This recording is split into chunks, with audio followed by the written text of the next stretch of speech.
10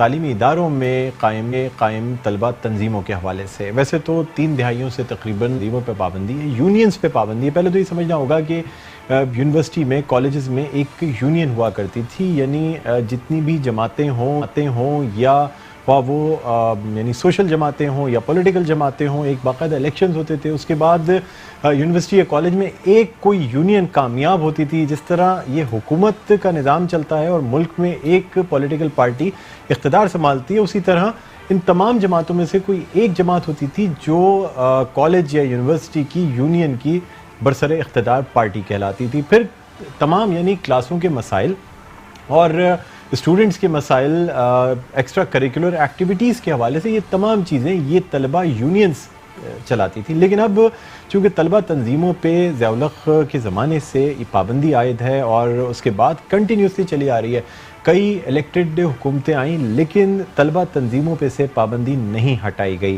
اس حوالے سے ہم یہ بات کرنا چاہیں گے کہ کیا اب یہ طلبہ تنظیمیں کوئی پازیٹیو کردار ادا کر رہی ہیں جبکہ ان پہ پابندی ابھی بھی قائم ہے. ہمارے ساتھ اس موضوع پہ گفتگو کرنے کے لیے جو مہمانان شریک ہیں ان کا تعارف آپ سے کرانا چاہوں گا. سب سے پہلے میرے ساتھ موجود ہیں شہریار خان صاحب, جو کہ چیئرمین ہیں آل پاکستان متحدہ اسٹوڈنٹس آرگنائزیشن کے. السلام علیکم شہریار صاحب, آپ کو خوش آمدید کہتے ہیں. اور ناظرین میرے ساتھ موجود ہیں اسد بدوی, جو کہ رہنما ہیں پیپلز اسٹوڈنٹس فیڈریشن یعنی PSF کراچی ڈویژن کے. اسد بدوی صاحب, آپ کو بھی خوش آمدید کہتے ہیں پروگرام خبر کی خبر میں. شہریار صاحب, آپ سے آغاز کرتے ہیں, یہ بتائیے گا کہ اس وقت طلبہ تنظیموں پہ پابندی ہے ایجوکیشنل انسٹیٹیوشنز میں, آپ کی قانونی حیثیت کیا ہے؟ یعنی آپ ایک پولیٹیکل ونگ کے یا ایک سیاسی جماعت کے اسٹوڈنٹ ونگ کی حیثیت رکھتے ہیں, اس کی قانونی حیثیت کیا بنتی ہے سر؟ اچھا, میں آپ کو ایک بات کلیئر کر دوں پہلے کہ طلبہ تنظیموں پہ پابندی نہیں ہے, طلبہ یونین پہ پابندی ہے. جو الیکشن جو ہوتے ہیں, جو طلبہ یونین ہوتی ہے, طلبہ تنظیموں پہ پابندی ہوتی, تو 30 سال پہلے یا غالباً 34 سال پہلے پابندی لگائی گئی تھی جو ضیاء الحق صاحب کے دور میں لگی. اس کے بعد متواتر طلبہ تنظیمیں اپنے دور میں کام کرتی رہیں. جیسے ابھی آپ نے سر, ویسے اس وقت پابندی لگائی گئی تھی, اس کے بعد یہ پابندی کنٹینیو بھی کرتی رہی ہے. اگر آپ بات کریں گے 2000 کی دہائی کی, اس میں بھی میں خود جب ڈاؤ میڈیکل کالج میں پڑھ کے نکلا ہوں, تو یہ میں بات کر رہا ہوں آپ سے 1996 سے لے کے 2001 تک کی, ہر اسٹوڈنٹ سے ایک ایفیڈیوٹ لیا جاتا ہے جو کہ فارم کا حصہ ہے, جس میں یہ کہا جاتا ہے کہ وہ کسی قسم کی سیاسی ایکٹیویٹی میں شریک نہیں ہوگا. یہ آج بھی قائم ہے, یہ ایفیڈیوٹ لیا جاتا ہے اور سیاسی جو سرگرمیاں ہیں اس کو کنڈیم کیا جاتا ہے. تو سر, سیاسی جو سرگرمیاں ہیں وہ یہ طلبہ تنظیمیں ہی تو کر رہی ہیں نا, آپ ویلفیئر کے کام تو نہیں کر رہے نا, ایک سیاسی جماعت کا ایک ایجوکیشنل انسٹیٹیوشن کا ونگ ہے نا سر. بالکل جی, آپ یہ بات کہہ رہے ہیں کہ طلبہ تنظیموں پہ پابندی ہے سیاسی. سر یہ ایفیڈیوٹ آج بھی لیا جاتا ہے یا نہیں لیا جاتا؟ میں اس کو مانتا ہوں. سر ایفیڈیوٹ کا مطلب ہوتا ہے حلف نامہ. حلف نامہ جو لیا جا رہا ہے وہ غلط لیا جا رہا ہے یا صحیح لیا جا رہا ہے, اس کا فیصلہ کون کرے گا؟ سر بات میں یہ کہہ رہا ہوں کہ غلط لیا جا رہا ہے یا صحیح لیا جا رہا ہے. بتا رہا ہوں, قائد اعظم محمد علی جناح جو بانی پاکستان ہے, انہوں نے طلبہ تنظیم مسلم اسٹوڈنٹ فیڈریشن تھی, ان کو آگے لے کر آئے. ان کے جو بھی پروگرام ہوتے تھے اس میں جاتے تھے, طلبہ کی ذہن سازی کرتے تھے. ایسا ہے نا, جب یہ چیز موجود تھی, آج کے دور میں کیوں کالجز کے اسٹوڈنٹ پہ یہ پابندی عائد ہے کہ بھئی وہ جو بھی ایڈمیشن ہوگا اس میں اس کو ایفیڈیوٹ سائن کرنا ہوگا کہ وہ سیاسی سرگرمیوں میں حصہ نہیں لے سکتا. آپ APMS نمبر 1 کے چیئرمین ہیں سر, مجھے ایک اس بات کا جواب دے دیں. آپ نے جب اپنی تعلیم مکمل کی یا آپ تعلیم مکمل کر رہے ہیں, آپ نے اس ایفیڈیوٹ پہ سائن کیا تھا, جمع کرایا آپ نے ایفیڈیوٹ؟ میں نے کالج کے زمانے میں کرایا تھا. سر آپ نے جمع کرایا نا ایفیڈیوٹ, ٹھیک ہے, غلط تھا نا. آپ نے ایفیڈیوٹ, پھر یہ کیوں کہتے ہیں کہ طلبہ تنظیم طلبہ یونین جو ہے, ایفیڈیوٹ کا مطلب جانتے ہیں آپ؟ حلف نامہ ہوتا ہے. تو غلط ہے نا, ہم اسی کے خلاف تو جدوجہد کر رہے ہیں کہ یہ غلط ہے, یہ غلط کام ہے جو اس کو روکنا ہے, اسی کے لیے تو ہم جدوجہد کر رہے ہیں کہ بھائی آپ طلبہ کو کہا جاتا ہے یہ نرسری ہے. سر قانونی حیثیت کیا رہ جاتی ہے ایک طلبہ تنظیم کی؟ قانونی حیثیت کیوں نہیں ہے؟ جامعہ کراچی میں ریسنٹلی آپ کے علم میں ہوگا ایڈمیشنز ہو رہے ہیں. آپ اپنے ڈاؤ یونیورسٹی کا بھی آپ نے ذکر کیا, میں اس پہ بھی آتا ہوں, پہلے میں جامعہ کراچی کی بات کر لیتا ہوں. جامعہ کراچی میں ابھی جو ریسنٹلی ایڈمیشنز ہوئے ہیں, آن لائن ایڈمیشنز ہوئے, پچھلے سال سے شروع ہوئے, جتنی بھی وہاں طلبہ طالبات کو پریشانی ہوئی وہ کس نے اکوموڈیٹ کیا؟ طلبہ تنظیمیں تھیں, سر فہرست آل پاکستان متحدہ اسٹوڈنٹ آرگنائزیشن تھی.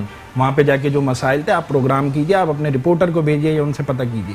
یہ طلبہ تنظیمیں ہی کر رہی تھیں اور APMSO ہی کر رہی تھی وہاں پہ, اور آج تک ابھی تک کیمپ لگا ہے جامعہ کراچی میں. اگر اس کی قانونی حیثیت نہیں ہوتی تو ہمیں وہاں کیمپ لگانے کی اجازت نہیں ملتی, جو کہ انتظامیہ دیتی ہے اجازت, جو کہ جامعہ کراچی میں اندر ہی لگتا ہے. تو یہ قانونی حیثیت ہے, جبھی تو ہم وہاں کام کر رہے ہیں. میں آؤں گا, اس پہ مزید بات کریں گے. ابھی میں اسد سے بات کرنا چاہوں گا. اسد دیکھیں, ایک جو تاثر لیا جاتا ہے نا وہ یہ ہے کہ سندھ حکومت, چونکہ ظاہر سی بات ہے پاکستان پیپلز پارٹی ایک مطلب ایک عرصے سے, ایک لمبے عرصے سے سندھ پہ برسر اقتدار ہے.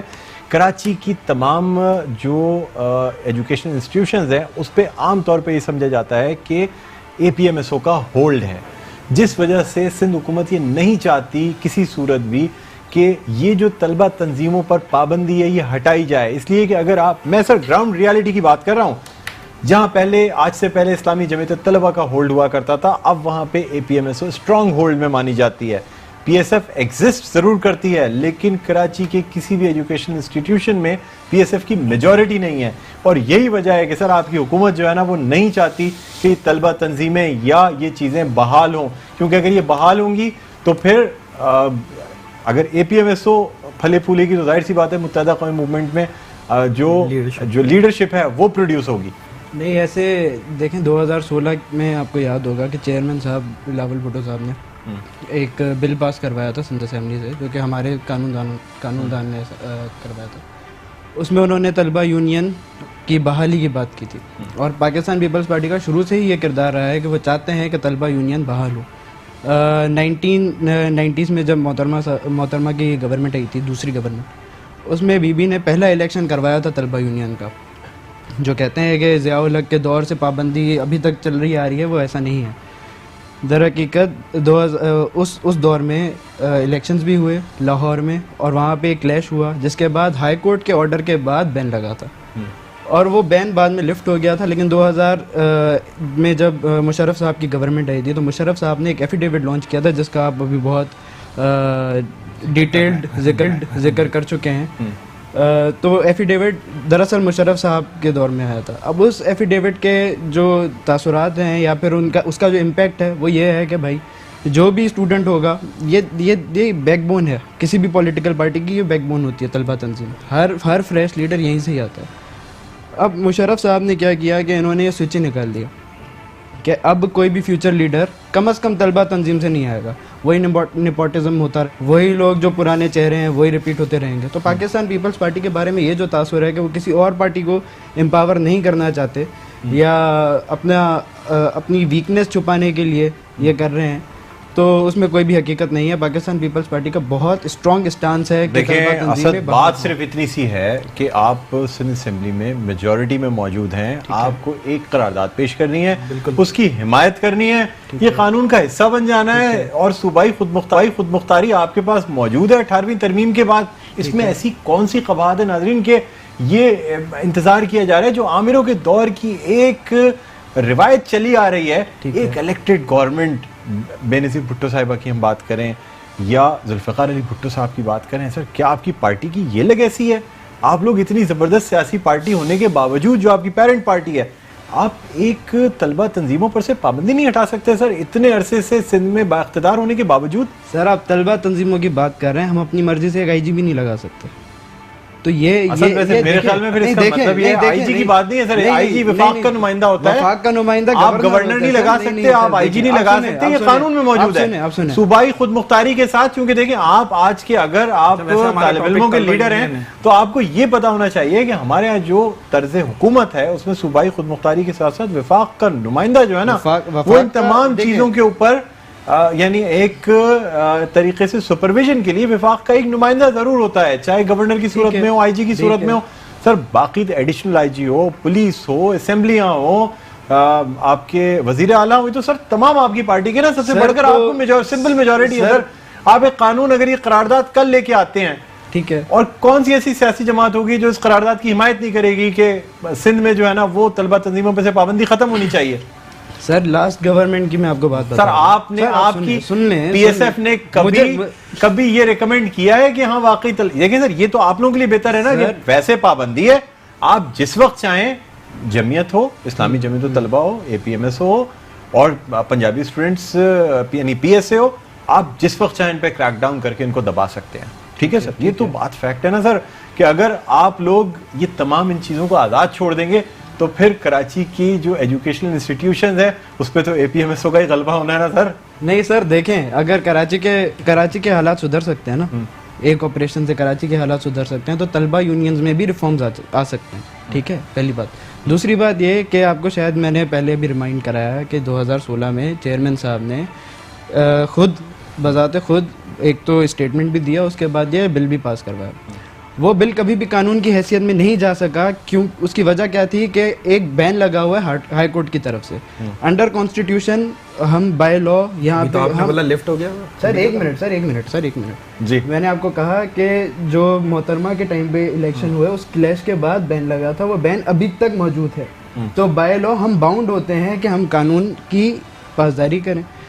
ٹھیک ہے, اب ایک جو چیز ہے جو ہمارا کورٹ سے ہی کلیئر نہیں ہو سکتا, ہم اس پہ کیسے قانون پاس کر سکتے ہیں؟ سر کورٹس, ویسے آپ کی اطلاع کے لیے یہ عرض کر دوں کہ کورٹس جو ہیں جو قانون فالو کرتی ہیں, ٹھیک ہے, وہ ہم بناتے ہیں. وہ مقننہ کا کام ہوتا ہے جو کہ اسمبلیاں ہیں, لیکن اسی اسمبلیاں بناتی ہیں اگر اسی قانون پہ بین لگ جائے, عدالتیں جو قانون فالو کرتی ہیں وہ دراصل مقننہ بناتی ہیں. اگر آپ کی طرف ہم دوبارہ آتے ہیں, شہریار صاحب آپ سے پہلے ایک سوال کرنا چاہوں گا. دیکھیں سر, بات یہ ہے کہ ہم نے پہلے یعنی جب تنظیموں کا زمانہ تھا, اسلامی جمعیت طلبہ کی بہت منظم طریقے سے ہم نے تنظیم بھی دیکھی, ساتھ ساتھ تھوڑا سا ہولڈ, تھوڑی سی بدماشی, مطلب یہ بھی دیکھی. سر جب معذرت کے ساتھ APMSO جس وقت اپنا کنٹرول ان اداروں پر کرتی ہے نا سر, اس کے بعد جہاں ان طلبہ, یہ طلبہ تنظیمیں ایجوکیشن انسٹیٹیوشنس میں جہاں ڈنڈے اور یعنی اسٹریٹ فائٹنگ استعمال کی جاتی تھی نا سر, وہاں پہ TT پسٹل, کلاشنکوف, سر کیا کیا کچھ یوز نہیں ہوا. انہی ایجوکیشنل انسٹیٹیوشنس میں اسٹریٹ فائرز ہوئے ہیں سر. یہیں پہ سر ہمارے طالب علم جو ہے نا وہ شہید ہوئے ہیں. تو سر یہ مطلب یہ تو سر سب لوگ جانتے ہیں نا کہ یہ جو کلچر ہے, یہ یعنی نہ صرف کراچی کا یہ جو کلچر تھا نا سر, پاور والا ایلیمنٹ, یہ ایجوکیشنل انسٹیٹیوشنس میں قلم کی جگہ طالب علموں کو اسلحہ پکڑانے والے میں سب سے بڑا نام جو آتا ہے سر وہ APMSO کا آتا ہے. یہ آپ بات کہہ رہے ہیں جی, میں بتاتا ہوں سر, میں بہت کھل کے بات کر رہا ہوں معذرت کے ساتھ. اسلحہ کلچر کون لے کر آیا طلبہ تنظیموں میں, ساری دنیا جانتی ہے. جمعیت یہاں موجود نہیں ہے, میں ان کی بات کرنا غیر مناسب بات ہوگی. جمعیت کے دور میں یہ کلچر چلا, پھر اس کے بعد ہمارے نجیب صاحب تھے PSF کے دور میں, وہ چلا. یہ APMSO واحد طلبہ تنظیم ہے جس نے ایک سیاسی پارٹی کو جنم دیا ہے. یہ لیڈرشپ, تو آپ 1978-79 کی بات کر رہے ہیں نا, میں بات کر رہا ہوں 80 اور 90 کی دہائی کی. 80 اور 90 کی دہائی میں بھی عظیم احمد طارق جیسے لوگ موجود تھے. ڈاکٹر خالد مقبول صدیقی جو کہ اس وقت چیئرمین APMSO تھے, آج موجودہ کنوینر ہیں. امین الحق موجود تھے, عمران فاروق, ڈاکٹر عمران فاروق شہید وہ موجود تھے. ان جیسے لوگ تھے. ہمارے پاس ایسی کوئی سیاست کی گنجائش نہیں تھی کہ اسلحہ لے کے, یہ قلم والے لوگ تھے جو لیڈرشپ بنی ساری, جس نے MKM کو چلایا آگے آ کے, اور آج بھی چلا رہے ہیں. جو APMSO کے نکلے ہوئے لوگ, مجھے نہیں پتا کہ آپ ماضی کو کتنا جانتے ہیں, لیکن پہلے کراچی یونیورسٹی جس کا آپ APMSO کا اور MKM کا الحمدللہ ماضی جانتا ہوں. سر آپ جامعہ کراچی کی بات کر رہے ہیں نا, جامعہ کراچی میں جو جامعہ کراچی کا یونٹ انچارج ہوا کرتا تھا نا سر, وہ سب سے پہلے اگر کوئی ایسا اعلان آتا تھا جس پہ عمل درآمد کرنا ہوتا تھا تو وہ جامعہ کراچی سے ہی شروع ہوتا تھا. فیصل سبزواری بھائی جامعہ کراچی کے سیکٹر آرگنائزر تھے. فیصل سبزواری بھائی آج بھی موجود ہیں, آج رکن رابطہ کمیٹی ہیں.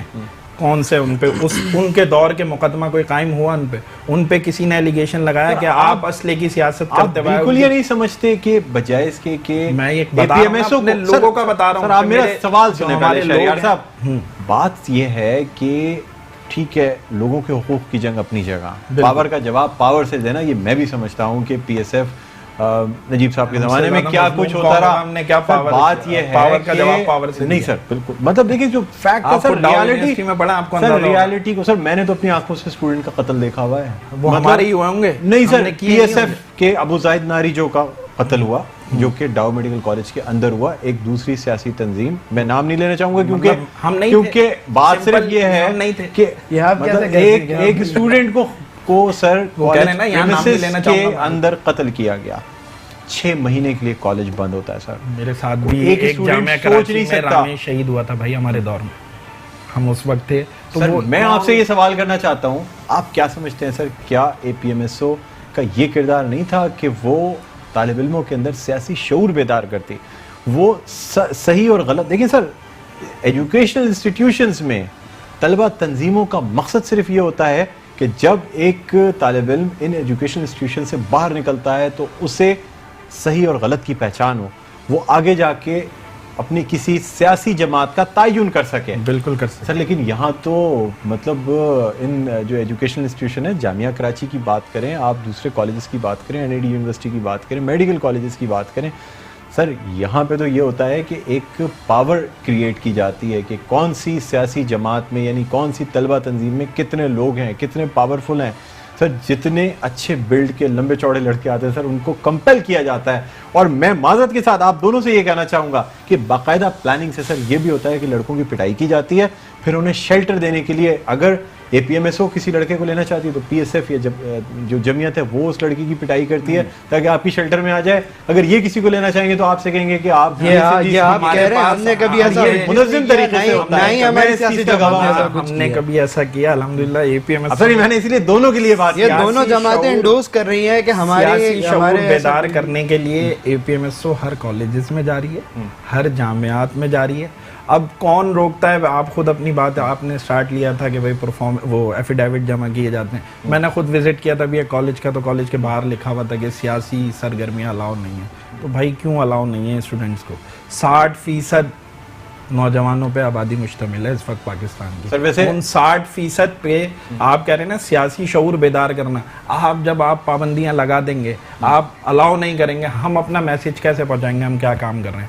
ہم تو جا کے بتائیں ہم لیڈرشپ پرووائڈ کر رہے ہیں, متوسط طبقے کو آگے لا رہے ہیں. یہ ہے نا. جب ایک آخری سوال آپ سے کرنا چاہوں گا, بالکل. متحدہ قومی موومنٹ پاکستان کو آپ کس متحدہ قومی موومنٹ کو فالو کرتے ہیں؟ کیونکہ آپ اے پی ایم ایس او ہیں, آپ مجھے یہ بتائیں. فاروق ستار صاحب کو فالو کرتے ہیں, بہادر آباد کو فالو کرتے ہیں, اور یہ جو ٹوٹ پھوٹ کا سلسلہ چلا نا, یہ مطلب سیاسی دھڑے بندیاں ہوئی خاص طور پہ ایم کیو ایم میں, جو پہلے ایک متحد ہوا کرتی تھی. اب سر آپ کس کی کمانڈ فالو کرتے ہیں؟ اور آپ کی تنظیموں میں تو